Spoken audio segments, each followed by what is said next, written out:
अस्सलाम वालेकुम। तो आगे बढ़ते हैं विद चैप्टर ऑफ अलजेब्रा। और आज पढ़ते हैं अलजेब्रिक आइडेंटिटीज के बारे में। ठीक है। अब पहली आइडेंटिटी हम पढ़ेंगे, वो है ए प्लस बी होल स्क्वायर की। ठीक है। तो इसको खोलने के लिए आप जो आइडेंटिटी अप्लाई करोगे वो होगी A square plus 2ab plus B square. ठीक है। इसको प्रूफ कर लेते हैं कि किस तरह ये आइडेंटिटी फॉर्म हुई। ये प्रूफ कर लेते हैं। ठीक है भाई। तो लेट्स से मेरे पास ये ए प्लस बी होल स्क्वायर है। इसका मतलब क्या है? अब देखो, अरिथमेटिक में हम क्या करते हैं, जब भी हमारे पास लेट्स से 2 नंबर है, उसकी पावर स्क्वायर है, तो क्या मतलब होता है इसका? इसका मतलब होता है 2 इंटू 2, है ना? तो सिमिलरली यहाँ पर भी इसका मतलब क्या होगा ए प्लस बी होल स्क्वायर का, कि ए plus B into A plus B, है ना? अब इसको अगर एक्सपेंड करना है, हम क्या करेंगे? हम ए को मल्टीप्लाई कर देंगे विद दिस एंड दिस, तो A into A plus B, और हो जाएगा plus B into A plus B, है ना? इसको खोल लो, A square plus A B plus A B plus B square. तो ये हो गया A square plus 2ab plus B square. तो आप चेक कर रहे हो, इस तरह इवेंचुअली ये जो चीज़ है ये इस तरह एक्सपेंड हो गई। ठीक है। तो इस तरह हमने इस आइडेंटिटी को प्रूव किया भाई, कि ये किस तरह वजूद में आई, किस तरह एग्जिस्ट करती है। ठीक है। ये तो जब भी आपके पास कोई भी ए प्लस बी होल स्क्वायर हो, तो आप उसको डायरेक्टली इस तरह खोल दोगे। ठीक है। अब सेकंड की बात करते हैं। वो कहलाती है भाई, वो है A minus B whole square. इसका हो जाएगा आपके पास, इसको एक्सपेंड करने के लिए आपके पास क्या क्या आइडेंटिटी है? A square minus 2ab plus B square. Logic क्या है इसकी? Again A minus B square का मतलब क्या है? A minus B into A minus B, जिसका मतलब है A into A minus B into A minus B. तो ये हो गया A square minus A B plus B square. तो ये हो गया A square minus 2ab plus B square. तो इसलिए हमने इस तरह ये आइडेंटिटी निकाली है। ठीक है। आई होप क्लियर है। आगे बढ़ते हैं टुवर्ड्स आर नंबर 3। ये है, अगर आपके पास हो -a प्लस बी का स्क्वायर, इसको किस तरह खोलोगे? तो इसको खोलने के लिए भी आप A square -2ab plus B square का सहारा लोगे। ठीक है। सही है। आई होप क्लियर है। ठीक है। फिर आती है चौथी आइडेंटिटी।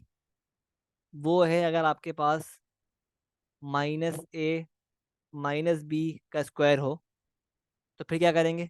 फिर आप क्या करोगे? Again A square plus 2ab plus B square से आप इसको एक्सपेंड करोगे। ठीक है।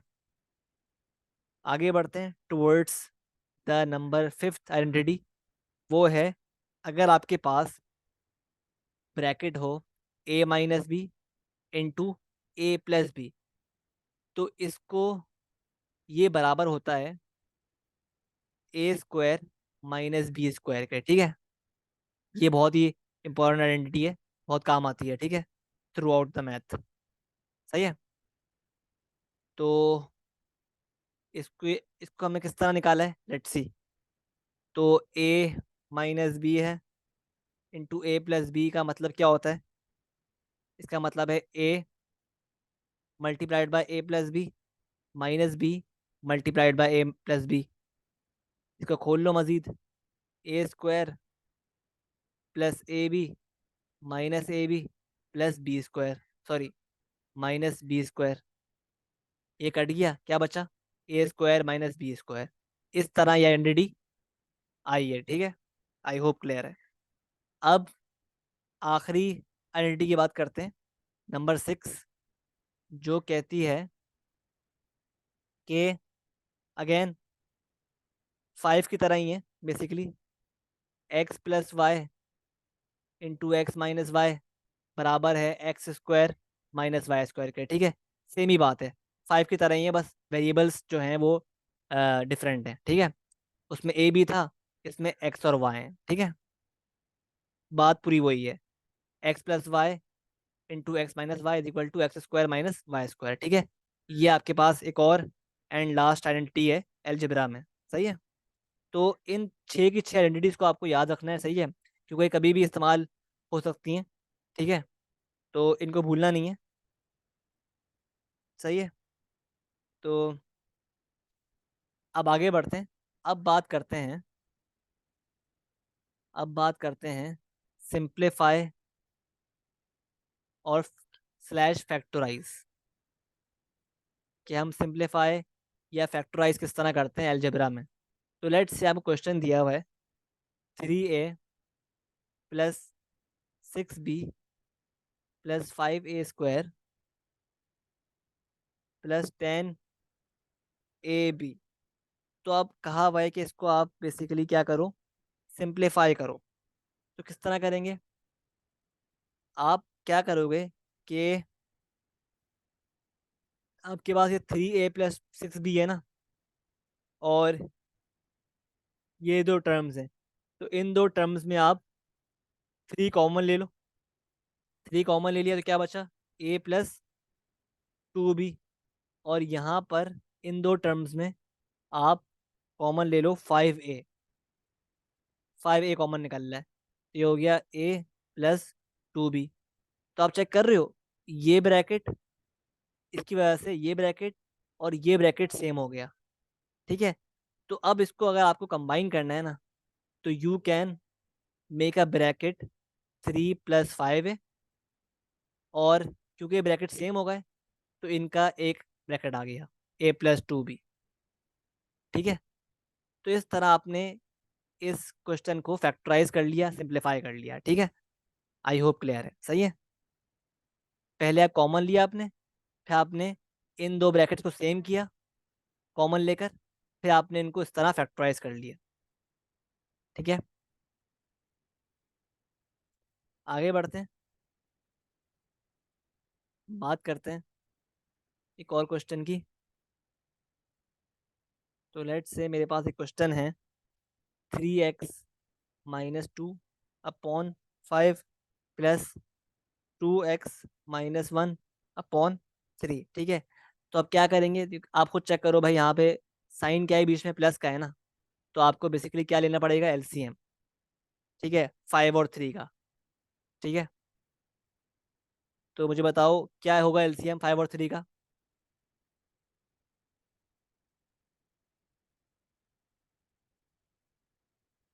ये हो जाएगा 15। ठीक है, 15 हो जाएगा एलसीएम। तो 5 सीधा 15 होता है, तो इसको भी आपको 3 से मल्टीप्लाई करना पड़ेगा। ठीक है, सिमिलरली 3 5 ज़ा 15 होता है, तो इसको भी आपको 5 से मल्टीप्लाई करना पड़ेगा। तो ये हो जाएगा 3 × 3x - 2 प्लस 5 × 2x - 1। सही है, तो ये हो गया 9x - 6 प्लस 10x - 5/15। तो 9x प्लस 10x क्या हो गया, 19x। 19x -6 - 5 क्या हो गया, -11/15। ठीक है, तो ये आपका क्या है, फाइनल आंसर आफ्टर सिंप्लीफिकेशन। ठीक है, आई होप क्लियर है। सही है, कि किस तरह हम एलसीएम लेते हैं और किस तरह सिंप्लीफाई करते हैं चीज़ों को। अब लेट से आपको ये दिया हुआ है क्वेश्चन के 14ab -49a², इसको आपको बेसिकली सिंप्लीफाई करना है। किस तरह करोगे, सिंपली क्या करना है, कॉमन ले लो। क्या कॉमन निकल रहा है इन दोनों में से, 7 निकल रहा है कॉमन और a निकल रहा है, तो ये हो जाएगा 7a कॉमन ले लिया, तो क्या बचा यहाँ पर 2b 7a, ये आपका आंसर हो गया। ठीक है। सिमिलरली अगर आपको इसको सिंप्लीफाई करना है, 3mn माइनस 6m स्क्वायर, तो किस तरह करोगे? क्या कॉमन निकल रहा है? 3 कॉमन निकल रहा है और m कॉमन निकल रहा है, तो क्या बचा? m बचा यहाँ पर, और माइनस 2m बचा। तो ये आपका हो गया फाइनल आंसर आफ्टर सिंप्लीफिकेशन। ठीक है, सिमिलरली आगे बढ़ते हैं। ठीक है, आगे बढ़ते हैं सिमिलरली। सर आगे बढ़ते हैं। सही है, तो एक और सवाल करते हैं। ये देखो सवाल। ठीक है, ये सवाल देखो। इसमें कह रहा है 4x, आपसे बोल रहा है भाई कि फोर, क्वेश्चन क्या है कि 4x+1, 4x+1 अपॉन 2, सही है, और प्लस x-3 अपॉन 3। तो अगेन क्या करेंगे आप? पहले हम एलसीएम लेंगे 2 और 3 का, डिनोमिनेटर का। तो क्या आ रहा है? एलसीएम 6 आ रहा है। ठीक है, तो ये हो गया 2 3 6, तो इसको भी आप 3 से मल्टीप्लाई कर दोगे, और ये मल्टीप्लाई हो रहा है 2 से, 2 बिकम 6, तो इसको भी आप 2 से मल्टीप्लाई कर दोगे। तो ये हो गया 3 × 4x+1 plus 2 × x-3, 12x+3 plus 2x-6 upon 6। तो ये हो गया 14x+3 - 6 क्या होता है? -3/6। ये आपका फाइनल सिंप्लीफाइड आंसर है फॉर दिस क्वेश्चन। ठीक है, आई होप क्लियर है। एक और सवाल कर लेते हैं सिंप्लीफिकेशन का।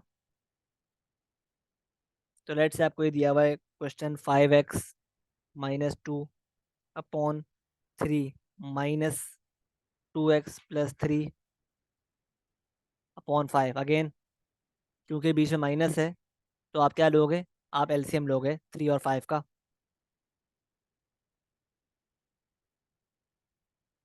ठीक है, जो कि आ रहा है 15। तो ये क्या हो गया? 3 × 5 = 15, तो इसको भी आप 5 से मल्टीप्लाई कर दोगे, और ये मल्टीप्लाई हो रहा है 3 से, 2 बिकम 15, तो इसको भी आप 3 से मल्टीप्लाई कर दोगे। तो ये हो गया 5 × 5x-2 माइनस, ठीक है, माइनस, और -3 × 2x+3। ठीक है, अब ये हो गया 25x-10, और ये हो गया -6x-9, ठीक है, अपॉन 15, विच इज 25 - 6 क्या होता है? 19x-19 हो गया अपॉन 15।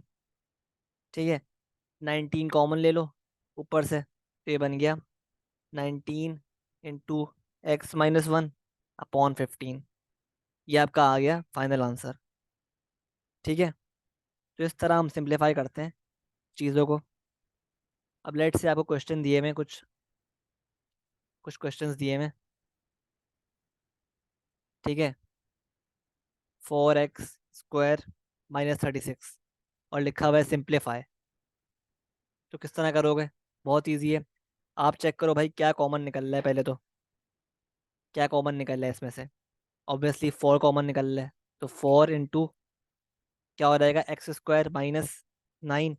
अब मुझे बताओ, अगर मैं इस ब्रैकेट की बात करूं खाली, x² - 9, तो क्या मतलब है इसका? अगर मैं इसको इस तरह लिखूं, x² - 3², क्योंकि 9 क्या होता है? 9 बराबर होता है 3² के, है ना? ये पता है हमें। तो अब मुझे बताओ, क्या ये केस बन गया a² - b² का, जो हम पढ़ चुके हैं स्टार्ट ऑफ द वीडियो में? और हमें पता है भाई कि जब भी हमारे पास a² - b² हो, ये बराबर होता है किसके? a+b × a - b के, है ना? तो based on all this we can say कि x² - 3² बराबर है x+3। Into X minus three के। ठीक है, तो इस तरह हमने इसको खोल लिया। ठीक है, तो ये हो गया 4 x plus three into X minus three. ये आपका फाइनल आंसर है आफ्टर सिंप्लीफिकेशन। ठीक है, एक और सवाल देखते हैं पास्ट पेपर्स का। तो लेट से आपको दिया हुआ है 3x² माइनस 12 और कहा हुआ है सिंप्लीफाई। तो अगेन वही काम करना है, कॉमन निकालो पहले। अब कॉमन निकालिए। अब आप चेक करो क्या ये ब्रैकेट फर्दर एक्सपैंड हो रहा है, सिंप्लीफाई हो रहा है। तो x² - 4² का मतलब क्या है, x² - 2² जो के बराबर है a² - b² के। तो we can expand this as follows, x plus two into X minus two. सही है, तो 3 इंटू क्या हो जाएगा, x plus two into X minus two. सही है, ये आपका आंसर है फाइनल। ठीक है, अब हम बात करते हैं सॉल्विंग की, कि हम किस तरह एल्जेब्रिक इक्वेशंस को सॉल्व करते हैं। ठीक है, तो लेट से हमारे पास इक्वेशन है 4 × x - 5 is equal to 2x - 12। तो हमें सॉल्व करना है फॉर x। बहुत ईजी है, ये हो गया 4x - 20 is equal to 2x - 12। 4x - 2x is equal to -12 plus 20। 2x is equal to -12 plus 20 क्या हो गया, 8। x is equal to 4। ठीक है, सिमिलरली अगर एक और हम देखें इक्वेशन, तो 7x + 3 -4x + 6 is equal to 0। Solve for x करना है, तो 7x + 3 -4x -6। ठीक है, क्योंकि माइनस प्लस क्या होता है, माइनस। ठीक है, -6 इज इक्वल टू 0। तो ये हो गया 7 - 4 क्या होता है, 3x, और +3 - 6 क्या होता है, +3 - 6 होता है हमारे पास -3 इज इक्वल टू 0। तो 3x is equal to +3, x is equal to 1। ठीक है, ठीक है, आगे बढ़ते हैं और अब बात करते हैं regarding the difference between expression and equation. ठीक है, तो इसका डिफरेंस मालूम करने के लिए वी शुड नो भाई, कि अगर मेरे पास इस तरह लिखा हुआ है ना 2x + 5, तो मुझे बताओ ये क्या है, एक्सप्रेशन है या इक्वेशन है। तो ऑब्वियसली ये क्या है, एक्सप्रेशन। और अगर मैं लिखता हूँ 2x + 5 इज इक्वल टू 0, अब क्या है, अब सेम ही चीज़ क्या है, इक्वेशन। फ़र्क क्या होता है दोनों में, बुनियादी फ़र्क ये होता है कि इक्वेशन में इक्वल टू का साइन होता है, जबकि एक्सप्रेशन में इक्वल टू का साइन नहीं होता। सही है, और एक और फ़र्क क्या होता है कि इक्वेशन को हम we can solve the equation, can be solved, जबकि एक्सप्रेशन जो है it can only be simplified. सही है, और एक्सप्रेस्ड। सही है, तो ये फ़र्क होता है एक्सप्रेशन और इक्वेशन में। ठीक है, सही है, आई होप क्लियर है। ठीक है, और भाई एक और चीज़ देख लो, कि अगर आपके पास ये लिखा हुआ है ना 2x, अब 2x में ये जो है ना, जो वेरिएबल के साथ जो नंबर होता है लिखा हुआ होता है, इसको हम क्या बोलते हैं, कोफिशिएंट। ठीक है, सही है, ये पता होगा आपको। ठीक है, आई होप क्लियर है। ठीक है, और ये क्या होता है, ऑब्वियसली ये होता है वेरिएबल। ठीक है, क्या होता है वेरिएबल, विच कैन चेंज, नाम से पता चल रहा है, विच कैन चेंज। इसकी वैल्यू कोई फिक्स्ड नहीं होती, आपको निकालनी पड़ती है। ठीक है, आई होप क्लियर है, ठीक है। क्या कोफिशिएंट होता है, क्या वेरिएबल होता है। और अगर मैं बात करूँ इस इक्वेशन की, तो इसमें ये क्या है, 5। ये 5 है हमारे पास कांस्टेंट। इसकी एक फिक्स्ड वैल्यू है जो कि बदलती नहीं है थ्रू आउट द इक्वेशन, ठीक है। ये कांस्टेंट है, सही है। जब इसको कांस्टेंट बोलते हैं कि इसकी ना, इसके साथ कोई वेरिएबल अटैच नहीं है, तो ये कांस्टेंट है। तो कोई भी ऐसा नंबर जिसके साथ कोई वेरिएबल अटैच नहीं है, उसको हम बोलते हैं कांस्टेंट, ठीक है। आई होप क्लियर है, सही है। और ऑब्वियसली अगर फॉर एग्जांपल 2x की पावर कुछ होती है 2, ये क्या था, पावर, इसको कहते हैं पावर, सही है। आई होप इतना तो क्लियर है आप लोगों को, ठीक है। तो ये था कुछ डिफरेंसेस और कुछ डेफिनेशंस, बेसिक डेफिनेशंस इन अलजेब्रा, कि कोफिशिएंट क्या होता है, वेरिएबल क्या होता है, पावर क्या होती है, कांस्टेंट क्या होता है, इक्वेशन क्या होती है, एक्सप्रेशन क्या होता है, ठीक है।